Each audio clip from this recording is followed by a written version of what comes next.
Millisecond. Clay, it's good to talk to you, my man.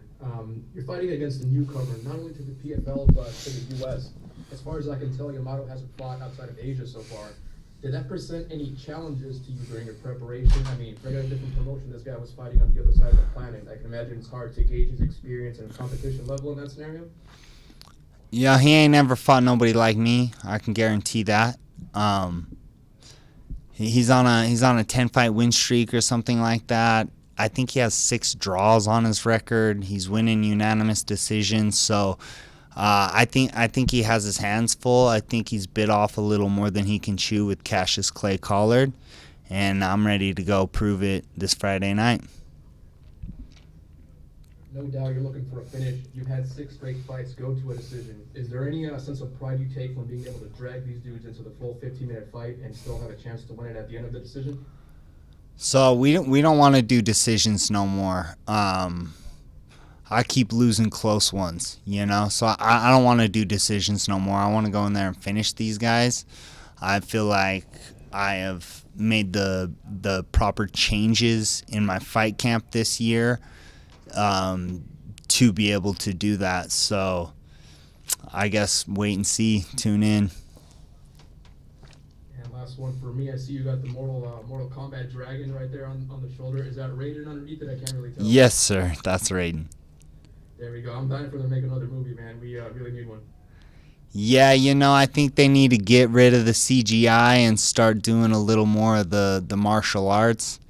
I think that's why those old school first movies were so good. Is it wasn't a whole lot of CGI. It was more just the martial arts, and I think that's what, you know, draws me into the movie. The CGI and the fatalities and all that, they're all right, but I want to see the cool martial arts personally. Let's go. Clay Collard for Johnny Cage. I appreciate it, man. Thanks for the time. Thanks, man. Lorenzo from the MMA Millisecond. Natan, it's good to talk to you. Thank you. You've been in the PFL since 2018, like we've said, and you went undefeated your first 2 PFL seasons. How did you adapt so quickly and so firmly into that PFL format when you came in? What's the secret? Because it seems like you found it. Entendeu? Não. Você ficou invicto nas primeiras 2 seasons. O que você acha que você adaptou tão bem para o formato do PFL que fez com que você ficasse invicto durante, sei lá, 10 lutas, né? 10 lutas. Okay. In the first PFL was nobody. Como que é? Ninguém me conhecia. Nobody. In the first PFL, nobody knew about me. Yeah. In the first PFL, nobody knew about me, you know. But I put a lot of pressure in the first PFL, in the second, but in the third as well. But in the last season, I was a lot of confidence, you know. But I lost the first fight, split decision against Olivier, you know. But yeah, I can show it for everybody. I can stay here, you know, for a long time because I know fighting the PFL and I love fighting PFL, you know, and I know train after fight, you know, fight after fight, you know, I know train correctly, you know, with my coach, and yeah. You're now 31 years old. You've won 10 out of your last 12 fights. You're in your prime. Do you think your most important improvements so far have been in your technique or maybe in your mentality? Acho que eu entendi. Você ganhou 10 das suas últimas 12 lutas. Você tá com 31 anos de idade, mas tá no seu ápice agora. Yes, in this camp. Sorry, what was the question? I translate everything, but the question, the final question. Could you repeat your question one more time, Lorenzo? The final question. Question. Throughout the course of the past 10 fights or so, do you think your improvements have been Oh yeah, mainly in você your acha que technique or your mentality? você melhorou mais na parte física e técnica ou na parte mental? Both. I think both, my mental and my physical, you know, my body, you know. I feel more strong, you know, more strong and fast, you know. In this camp specific, you know, for this camp, I training like very hard, you know, not tired, you know what I mean?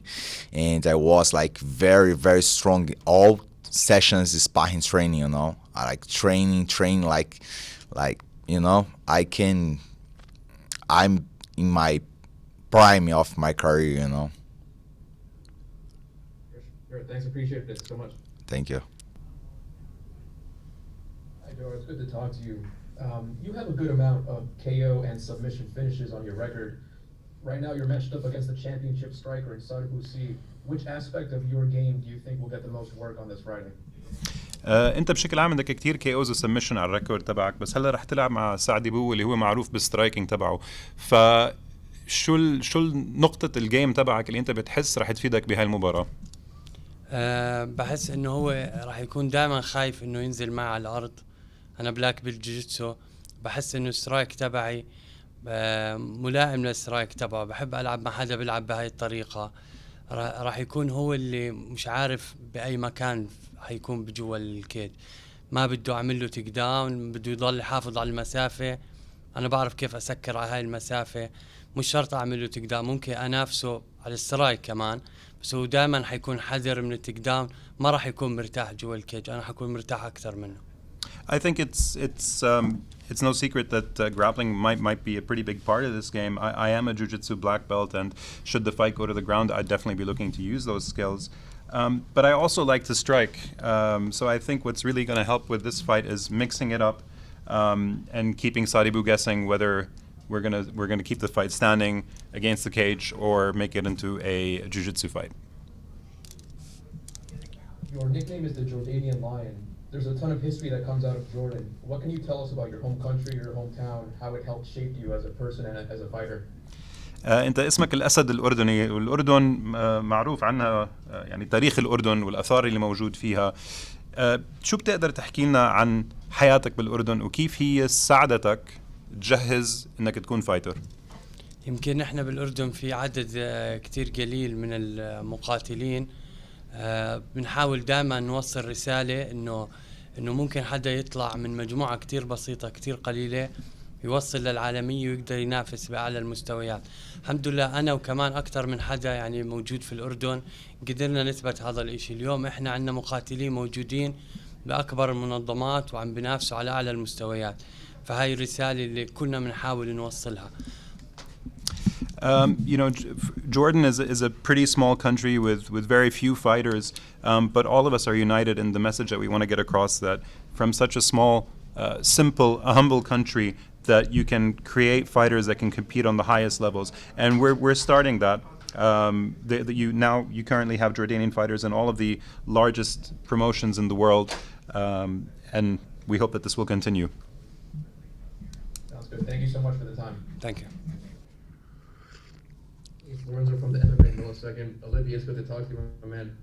You talked about how demanding the full PFL season is, how important it is to pace yourself in your training and in your fights throughout the year. You know, dealing with injuries, dealing with fatigue. After you won the championship in November, we saw you let out a couple of loud yells in the smart cage after you finished Stevie Ray. How much of that emotion was happiness, and how much of that emotion was just a release of all the stress, all the frustration throughout the year? I would say 90% release and 10% happiness, but the good thing is happiness coming after. You know, it's when you win, and then you can pass the rest of the vacation with your family. I think that was truly a joy for me. You know, I really had a lot of happiness during this Christmas, and. You know, I was absent for a year. I didn't see my friend. I didn't really see my family because of the training and everything. So to see them and not thinking about fighting was really, really great. And I think from everything, being with my family after this accomplishment was the best thing. I mean, I was recognized everywhere. I didn't really like that, actually. But being alone with the family is the best thing. you're a simple guy. You've talked about how winning the belt, winning the money hasn't really changed who you are or how you go about your daily life. Does that just speak to your level of confidence in yourself? You know, like you've always known you were going to be a champion all along, so it's no surprise, no shock to you now that you've done it? I'm not really sure what's the question, to be honest. Was it just you know you seem so calm since your championship win? So I'm just wondering, does that just speak to your confidence in yourself? Like you really had this in you all along? It's no shock to you? Yeah, I do think so. I'm really confident in my skills, and the other thing, it's I accomplished what I had to accomplish, and I mean I'm happy with my career, and this is just a bonus. But yeah, I have to say I'm pretty confident in my skills and my in how I fight in my training camp. So yeah. All right, and last one for me: is it true that if you win the PFL title again this year, you're going to give away free bidets for everybody? 3 bidet? Free bidets. To everybody. Who's everybody? Hey, everybody. Your fans at least. I don't know. That's not possible. That's not even like the mathematics of your question is not good. I'm not sure how much a bidet costs. I thought they were kind of cheap. No? Where do you bring those guys? Like, thank you. No, but no. Maybe I'm gonna buy one to my my coach. But yeah, since I have this, like it's so great. You know the bidet. Like you know us fighters, you know, like we go to the bathroom and we stand up when we piss. You know. But with the bidet, I don't anymore. I just sit when I go to the bathroom. Start us off. Hey, it's Lorenzo from the MMA Millisecond. Sadibou, it's good to talk to you again, my man. You did some traveling after your championship fight. Aside from going back home to Sweden and Senegal, you mentioned earlier this week that you spent some time in Vietnam. It seems like a beautiful country to see. Can you tell us a little bit about the highlights and what made you want to visit that part of Asia? Yeah, first and foremost, thank you for being here with us. Yeah, so I went to Sweden, I went to Senegal, I went to Vietnam, and then after Vietnam, I actually also went to Bali. But regarding Vietnam, this was, I believe, my 5th or 6th time. What brought me there from the beginning was one of my childhood friends lives there, right? So he's from Sweden originally, half Swedish, half Vietnamese, moved there as a big movie star. So I was out there a couple of years ago. I did 2 movies with him, hence the name, the Swedish Denzel. Vietnam is an amazing country, you know. I believe the culture is so nice, the people are so nice, weather is amazing. I like the tropical heat a little bit, and food is amazing. So I just was there, zoning off, enjoying myself, had an amazing time. Last year's championship fight was your first time entering the 4th or 5th rounds in an MMA fight, if I'm correct. Now that you've had that experience, can you talk a little bit about how you're training for those extra rounds compared to the actual fight? I mean, you can train and condition all you want, but it's a different story once you're actually in that cage, right? Yeah. So for the 2018 season, I fought basically 5 rounds because it was the quarterfinals was 2-rounder and the semifinals 3-rounder, right? So not the same, but like you say, this was the first time. So in preparation, like it is a little bit not, I wouldn't say so much different. This it's just like you do a little bit more when you do, at least when I do the 5-rounders. It felt good. I felt like I was in amazing shape for that one. So I wasn't worried about like anything holding up. It's just like mentally going through the 2 extra rounds. You need to be ready for that. Awesome. Last one for me here. Over the past few years, we've heard you talk about your journey of self-improvement being your biggest motivator throughout your fight career. When you talk about those personal aspirations, it seems that the belt and the money are really just byproducts of success and not necessarily the end goal for you. That said, what does the road to improvement look like for Sadibou in 2023? Yeah, that's 100% correct. For me, I didn't start this journey thinking that I was gonna move from Sweden to Las Vegas and like fighting as a prize fighter. That was not my intent. My goal was just to improve myself as a person, as a human being. So for me, achieving the goal of winning the title last season was like, it felt amazing. But for me, it was just one stop of the way.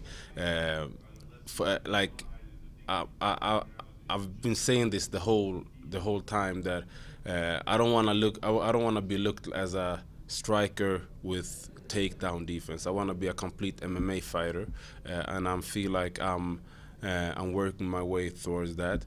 I want to be known as the most improved fighter. I want to be known as the best fighter that's getting better.